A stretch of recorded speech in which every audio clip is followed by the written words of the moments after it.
anything that we discuss, or you want to jump into the conversation, you're welcome to do that at any time. On video, off camera, it's all good. So Lindsey, maybe a quick introduction on what led you to get certified in DISC. Yes, absolutely. So hi, everybody. I'm Lindsey. I have been working in sales for many years. And I guess what always interests me is I had a ton of these different personality type profiles, and really understanding, I think it's fascinating, right? Understanding why we do what we do, and that simple things that you can learn, very simple things about somebody that you've never spoken to before, and be able to communicate to them in a very effective manner, and possibly even predict outcomes based on their personality. So for me, the why behind wanting to really learn more about this is, I think it's fascinating. I think it's fascinating to learn about other people. I think it's fascinating to learn about this with yourself. And it helps you so much, especially in business, especially in our remote settings today, where we maybe don't get as many nonverbal cues from customers or anybody that we're speaking to. I think it's super important to really understand basics behind if a person holds a certain position, that tells you a ton about their personality and how I'll communicate with them differently than somebody else who's in a different spot. So that's kind of the why I did this, and I hopefully will, doing really high level, we'll be able to help you out today too. Great, I love it. Well, let's start off with an example. Is there something that you have used from learning about someone's personality that changed how you communicated with them, where you got an unexpected result? Yeah, absolutely. I mean, I think so. Being from the DISC world, but I think this applies to everything. I think there's 4 major buckets. By simply getting on the phone with somebody who's a CEO, I automatically know a couple things about them, right? If they're a CEO, I know that they're there and they're looking at big picture. They're looking at solving problems. They're looking at impact on an entire company. They're not that concerned with the process on how to get the result. They're just concerned with the result. I know that when I communicate to somebody in this role, I need to be very clear. I need to be very concise. I need to be very organized, because that's how they communicate. And the key here, when communicating to somebody you've never spoken to, especially in business, is communicating the way they like to be communicated to, and not the way I prefer to be communicated to. So just by knowing that they're in that position, I probably am not going to engage in a ton of small talk, because they move at a very quick pace. And so I know that before I even get on the phone with them. So that is going to change the way that I talk to them and the questions that I ask them. Great, thanks. Julia, Max, any questions from you guys as we kick this off about personality? What you're hoping to get out of our quick discussion today? Yeah, I think, thanks, Dan, for asking. One of the key points for me using a video more now is how to understand better introverted personalities. Because it's maybe harder since you're missing out on certain cues, non-verbal, that you have in face-to-face communication. Yes, I think that's a really interesting point, is what has changed about our communication doing it now fully remote, even on video, or what you can sense when people go off camera, what that change will be in the dynamics. I think that's a really great point. Lindsey, so introversion, and I know that there's a whole nother personality type, not DISC, that talks about that. How do those all relate to each other? The different ways of structuring personality and how to think about introversion, especially in a video world. Yeah, so I think it's hard, right, to be on video and be in this remote setting, especially as an introvert. So I think it's so important to understand that that's where they're coming from. Again, if I'm working with somebody, or if I'm talking to somebody who I know works in a very controlled environment, like a procurement or a process management or any sort of development management, I know that they're not going to want to be rushed. So anytime I'm speaking to like an introvert, I think pace is really important. I think talking and not having them rush to any decisions, because they're already in an uncomfortable situation having to be on video with me. So I feel like pace is really big. I feel like being reflective is really big. I feel like with introverts, the how you get to the process is really important. So I would focus a lot on that piece of it. Dan, do you have some more that you would add in there? Well, my favorite insight that you shared earlier was around the real way to communicate with anybody, whatever your personality versus their personality, it's to try and make it about them. How do they like to communicate? And if both parties are trying to match the other person, even if it takes them a little bit out of their comfort zone, you connect much more deeply and you get the outcome of hopefully what both parties want much faster, or agree that it's not a fit much sooner. So I think this is the real skill that needs to be developed, is we're all comfortable communicating how we want to communicate. For example, if you know our co-CEO, Jocko, it's like he has chugged a Red Bull and he's so energetic. And I remember when I first started trying to train or teach or be inspired with how he communicates, it came across as really fake when I did it. I'm like, oh, Julia, thank you so much for joining. It is so great to have you here. And even if Jocko did it almost the exact same way, it would feel different, him versus me doing it. And I've recognized that my persona, the way that I communicate or are perceived by other people, is much calmer. And I liken it to, before I got into sales, I was going to be a doctor. I was on that path. And I treat a lot of my communication and how a lot of my early jobs were, a lot of my education was focused on, is diagnosis and have a plan and be very methodical. And so that is how I like to communicate. And that is my connection. When I'm in front of a large audience, I realize I have to turn it up a bit. I have to add more energy than I feel comfortable with. And even in this dark room, when I'm recording videos, the first few videos that I shot, they were bad. They were like, it sounded like I was like depressed, and I would be like trying to put somebody to sleep. It's like, thank you for joining. And it was slow and quiet because I was in a dark room in an uncomfortable situation. And so I started recognizing that it's not really about what makes me feel comfortable. It's about, what do I want people to feel when they're watching it? The people who are watching it at home, what do they want to sound like? And so, Julie, I think to answer your question, introversion versus extroversion, I think there's some slight overlap that can happen where you recognize, I'm joining this call, it's going to be uncomfortable, I have to add more energy to it. Or extroversion people have to calm it down for a second. Recognize what, Lindsey, what you said is like pace, adding peace, like, it's not about you. It's not about how you feel comfortable. It's about them. So yeah, that would be my take on it. Julia, anything else from you? Anything that you've experienced? Yeah, I just wanted to go a little bit deeper in something that you mentioned, Lindsey, about execs and how they like to be communicated. And my question is, how do you build rapport with execs that are straight to the point, want to get results done, so you want to be fast, but you want to build that rapport as well? So how do you do that in this new world? You know what, that's a great question. So with execs, you're talking about people who are really results oriented and who really want to be moving at a fast pace. I think you build rapport with them automatically by understanding that that's the pace they move. I think by trying to small chat and small talk with somebody who wants to move at that, they're gonna try and get away from that conversation. So I think it goes back to matching them and matching their pace. And I think knowing that they're looking at impact. So I build rapport to speaking to an executive about talking about impact, emotional, rational impact to their company, the effects that this is going to have on the overall picture, because that's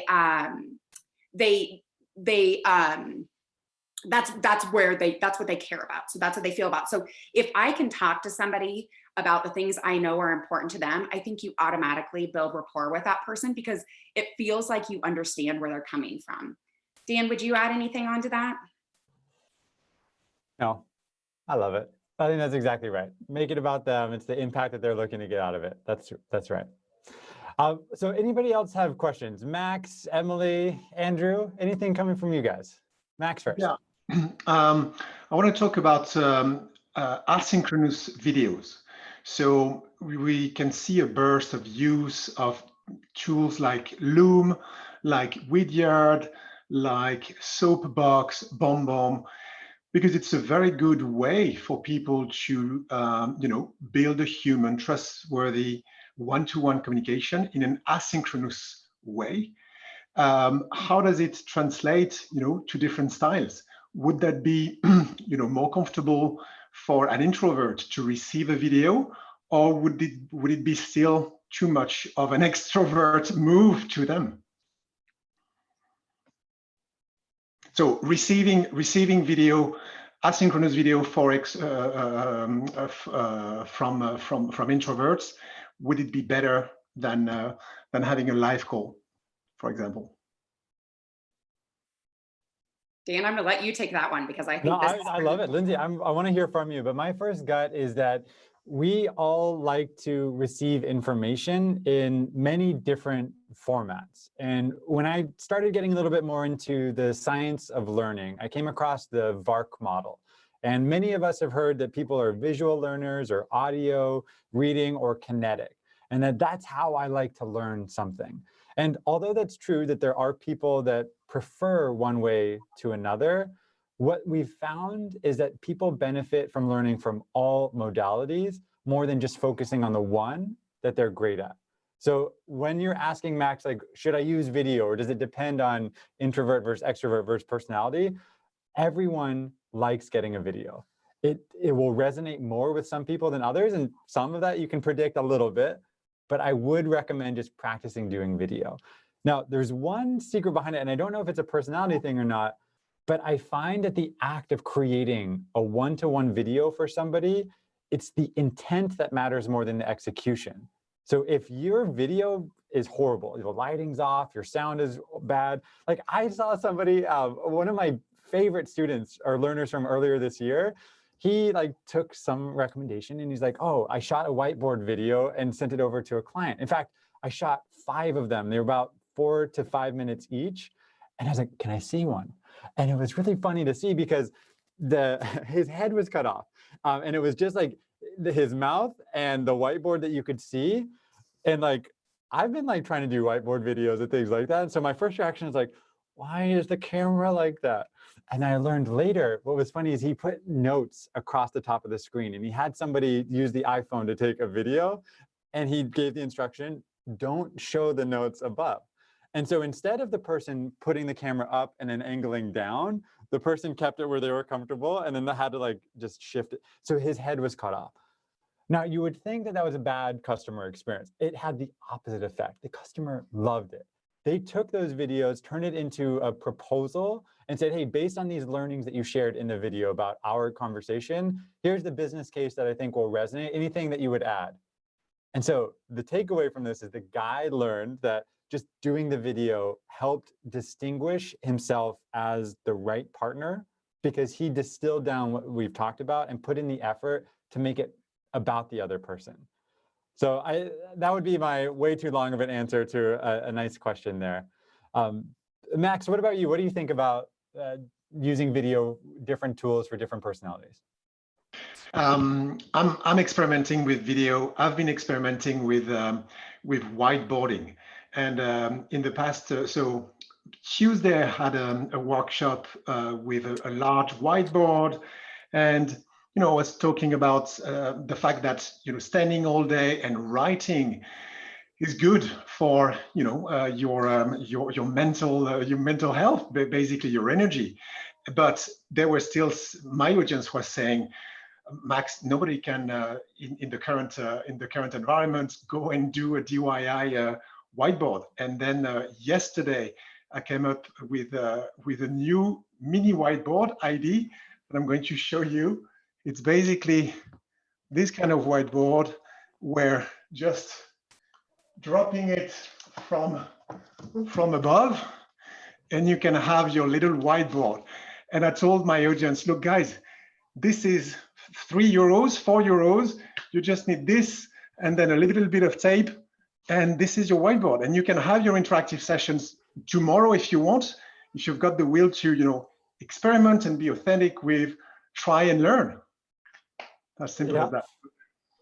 I love it. Yeah, you don't need a fancy setup like this, like with the invisible screen in front of me or figuring out how this is all working. Just use what you got. Yeah, I love that. Even putting up a piece of paper on the wall, that sometimes can just help visualize.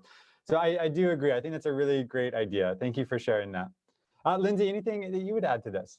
No, I love that. I think what you said is so important, that the intent behind it is more important sometimes than the content. So, and what you just said, Max, it's the user experience. It's the way you make people feel that they remember and not as much verbatim what you said. So and I think people are extending so much more empathy at this, with everything going on right now. So I think it's a great time to try and get creative. And I think people really appreciate it. I think customers really appreciate that. So thank you for sharing that.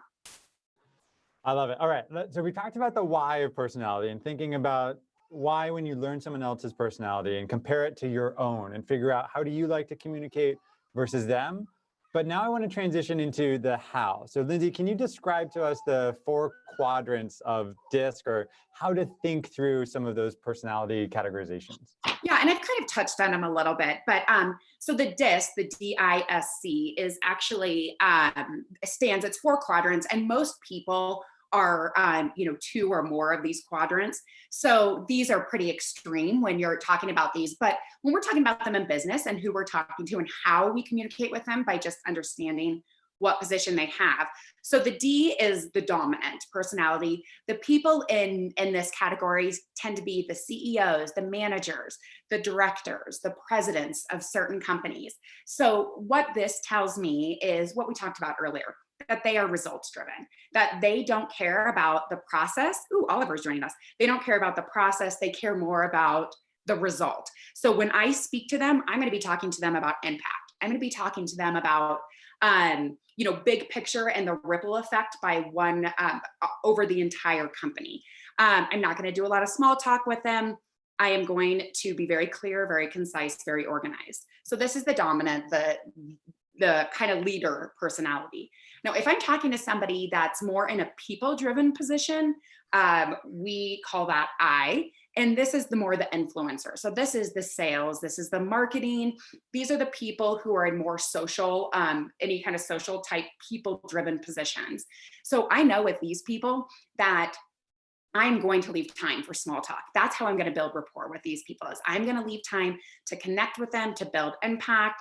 I am going to, I know that testimonials, other customer testimonials from like people are going to have a huge impact. They're going to really resonate with these type of people. So me being able to tell them like-minded people, successes from like-minded people is going to really go far with these type of people. I also know that these more social or impact-driven people are not as concerned about fact and figures. So that's my way of communicating with them is going to be different. Now the S people, so then— I want to pause there real quick, because one of the things that I've learned from reading the Predicting Personalities, you've described it as like the dominant. They're more likely to be CEOs, but I think the more likely is a good thing to emphasize, is that just because you have this personality doesn't mean that you're going to be in this type of role. There's a whole bunch of people that can be successful being certain levels with a personality that might feel contrarian to what we would expect, but I do kind of visualize it as this bell curve. For example, an educator type personality, there's, I think, 4% that are likely to have the title on LinkedIn of founder. Now, this is something that is somewhat counterintuitive to me, but I think that this is an important distinction, that you are not defined on what you do just because of your personality. It just helps indicate what your natural strengths or weaknesses are. And every personality has trade-offs. There's no like one best personality, which I think is my favorite part about how DISC is visualized, is it still implies like a higher and lower. And so it's like, oh, I want to be the top of the circle versus the, at least that's my competitive nature. But it's a really nice way of thinking about like, this is more where you're strong at. And you have attributes throughout all of DISC, but you lean more one way to another. And I think about it as energy. It's like you're energized by certain types of work that relates to the quadrant that you're in. And you tend to feel a little bit groggy after doing like the types of stuff you don't love doing. Have you found that in the way that you describe the DISC format? Yeah, I mean, absolutely. I think motivation's huge there, right? So just because these tend to be those positions, that's an important distinction. So thank you. There is such a mix. And I think by just doing a little bit of research on that person, you'll be able to uncover that from them with their background. And you'll also be able to tell when speaking to them right away. I think what Dan just said is the energy level, DISC and knowing these different personalities, when you're talking about like the more dominant or the more people-driven personalities, they tend to be a lot faster paced people. So you will feel that when you talk to them, you will hear it in the way that they talk and the questions that they ask. So maybe it's not as much as their position, but understanding their pace, I think, is super important, and understanding that those people are quicker. Whereas the S and the C are much more methodical in the way that they process and need more time to make decisions. So you'll be able, and again, that will be very clear when asking questions or when talking to them. Pace is huge. So I think that goes by energy level with what Dan said, motivation and pace, I think are all very tied in. So I know I took us off a little bit of the flow. Did we get all 4 in there? No, let me just real quick, the S, I don't think I'm looking at Max's whiteboard over there because he's keeping me on task. So the S are more the stability. These are more the people who work in controlled environments. So maybe you might find these type of personalities in like a procurement or a process management, a development type HR roles, but they're very much concerned about the how. So they're very much concerned about the how you get there. They don't like to be rushed. So again, it's a paced thing. They're very reflective. This personality tends to be very reflective and accepting of things are the way that they are. And they're more concerned about the day-to-day, how the process of the day-to-day to get there. So then the last one is the C, which is also kind of a little bit more of the slower methodical pace. This is a lot of your IT, this is your research, this is your very, you have to do step 1 before step 2 kind of people. Very analytical. And then these C people tend to be a little bit more skeptical. So I am knowing when I'm talking to these people that these IT people, the more methodical people, they want proof. They want facts and figures. So when I speak to them, I'm going to speak to them, and that these people tend to not like real casual environments. They like to be presented facts in a more formal manner. Because of there's a little skeptic there, they want to understand the why behind all the facts. They like procedures, protocols. So I would be very clear on my information and very direct with these people. So I hope that helps. It does, yeah. And I think there's some more stuff that we can unpack there. I remember having a conversation now that we're working together as well. I was like, can you guess what my personality is or what you think about me? And I think this is the part that now I want to transition into the action, like the what behind it. So when people learn about someone else's personality and they recognize that it's different to their own, we have some tips and tricks on how to actually do that. And I'd like to transition in showing the Crystalnose solution. It's a game changer because usually when you have to go into, let's say, an enterprise company or speak to people that you've never had the chance to speak with before, you haven't learned from enough other people in the org how they like to be communicated with, having a tool that used to take months to figure out someone's personality, or how will I try and get a meeting with somebody, now can be simplified very quickly. And so there's a Chrome extension called Crystal that I want to share. And Lindsey, I hope you don't mind, but I have yours pulled up here. If I go to somebody's LinkedIn profile, in this case, Lindsey, and then I click on the Crystal plugin, it will do a quick analysis. And what this is pulling up is anything that Lindsey has published publicly, that it will go through and see how she writes and then pattern match against other people that have written like that. And they've done this hundreds of thousands of times using AI and machine learning to really get a nice predictor. This is something that has been really helpful in figuring out what are we trying to solve. Now, on the right-hand side, this is the type that Lindsey is. So we can see that the D and the I from DISC are populated here. So she likes taking risks, which makes sense of why she has joined us in getting certified as a Winning by Design trainer. But she avoids overly routine work, which also makes sense. We live in a fun, remote environment, and we work in a non-traditional statement. So this feels like it's a nice overview. Now, Lindsey, do you agree with this statement up here for people who don't know you? Yeah, I totally do. I think it's extreme. It's almost scary how accurate it is. Okay. Yeah, and I do hear that a lot, and I love that. So if I scroll down, here's an example of what DISC looks like. So my personality is showing up over here versus Lindsey's is showing up here. So she is the initiator. And one of my favorite things is because I've gone through the personality test, it also compares what your profile is compared to Lindsey. So anyway, this is the part that for me was just like, whoa, this is super cool. Here's where we're similar. Here's where we're different, where I might have to change how I want to communicate. But if I go down, I can also get to parts about how I should communicate, what type of email I should write. If I'm trying to deliver bad news, what should that look like? And so this tool, and it's free to get started. You can try like 10 different free profiles to view. And check it out. I see Andrew has joined us as well on Zoom. We have very different personalities. We've known each other for a couple of years.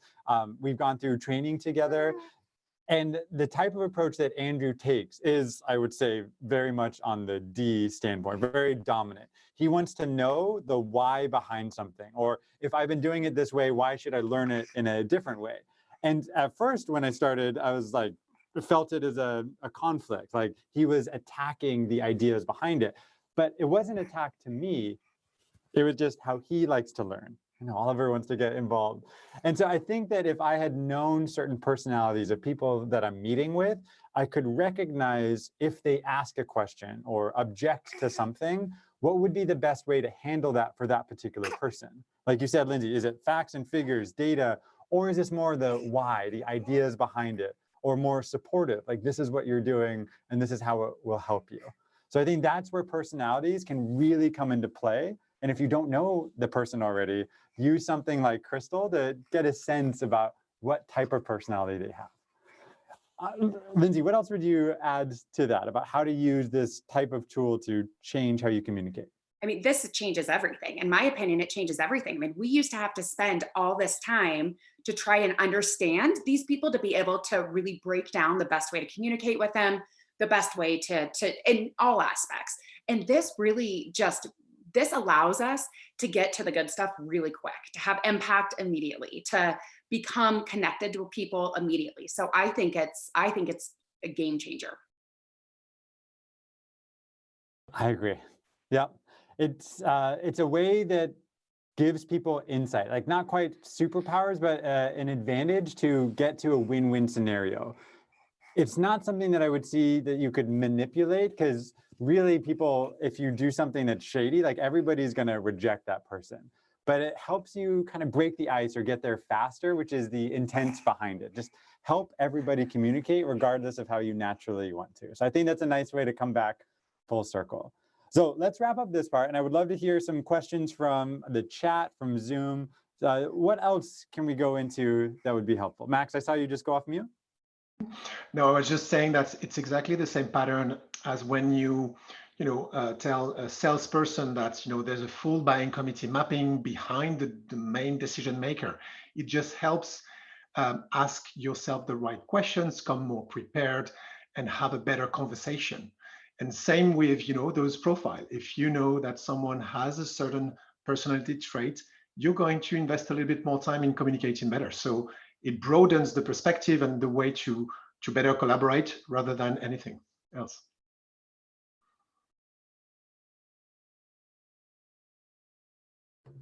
I love it. Yep, that's exactly right.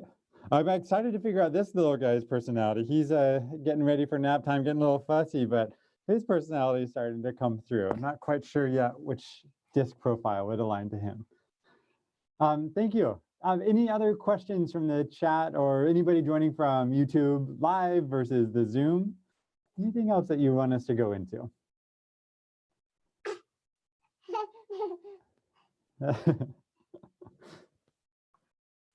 All right.